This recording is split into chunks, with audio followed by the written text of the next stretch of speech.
You've probably seen the movie or read the book Papillon, right? That incredible story of escape, of sheer will to survive. But what if I told you that the real story, the one hiding behind the Hollywood gloss, is actually way more intense and honestly, even more unbelievable? Let's get into it. I mean, really think about that. Could you survive a place literally designed to make you disappear? For the real-life Papillon, Henri Charrier, this wasn't just some movie plot. This was his everyday reality. He wasn't just fighting guards, he was fighting geography, disease, an entire system built to break him. If you thought the movie was a nail-biter, just wait till we break down the brutal logistics of the real thing. Okay, so first, let's just acknowledge the version of the story we all know and love. The Papillon from the movies, he's this icon of the human spirit, this romantic hero fighting back against a totally corrupt system. And it's an amazing story, but it's also just that, a story. And this really lays it all out, doesn't it?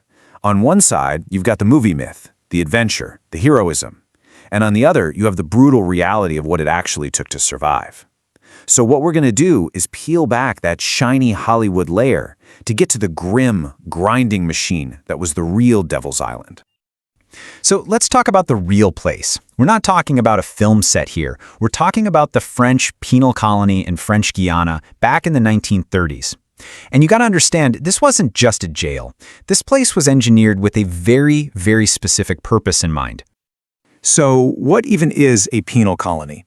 Well, it's exactly what it sounds like. Exile. The whole point wasn't to reform prisoners, it was to remove them. You take thousands of people, you dump them in one of the most hostile environments on Earth, and you basically just let the place do its work. The system was designed to make sure they never came back. And the conditions? They were absolutely engineered for death.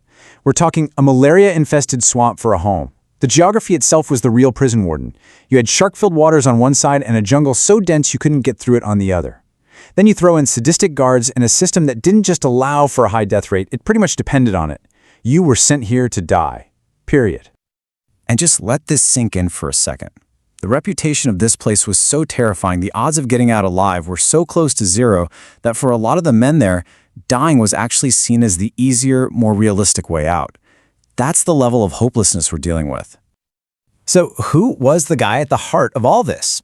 Well, the real Henri Charrier was a whole lot more complicated than the hero we see on screen. It's time to kind of separate the man from the incredible myth that he built around himself. And this is the real kicker. Charrier wasn't just a survivor. He was a brilliant storyteller.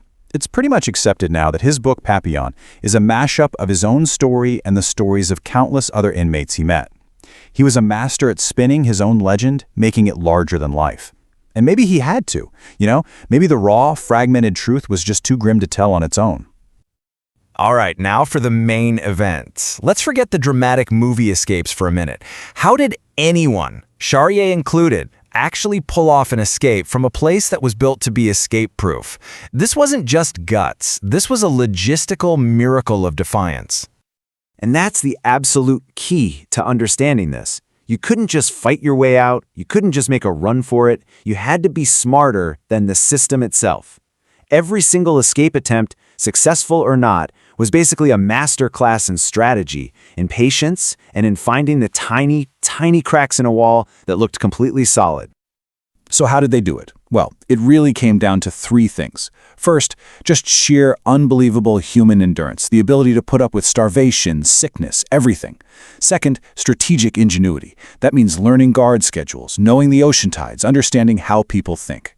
And then there's the third step, this terrifying ingenuity, the kind of desperate genius that makes a man think, you know what, I'm going to build a raft out of bags of coconuts and sail into the open ocean. It's insane, but it's what it took. So, if we know the book is a mix of fact and fiction, why are we still so obsessed with the legend of Papillon? Why does this story stick with us, even when we know it's been embellished? Well, the answer is all about the incredible power of a good story. At the end of the day, I think this is why it matters so much. As people, we're just wired to love these kinds of narratives. We need stories about one person standing up to a massive, oppressive system. We need to believe the human spirit can't be crushed. The story of Papillon gives us that perfect hero. And maybe, just maybe, the feeling that story gives us is more important than the nitty-gritty facts. And that kind of leaves us with a big question to chew on, doesn't it? When you look back at a story like this one, what do you really value more? Is it the cold, hard, factual truth of exactly what went down? Or is it the powerful, inspiring spirit of defiance that the legend gives us? It's something to think about.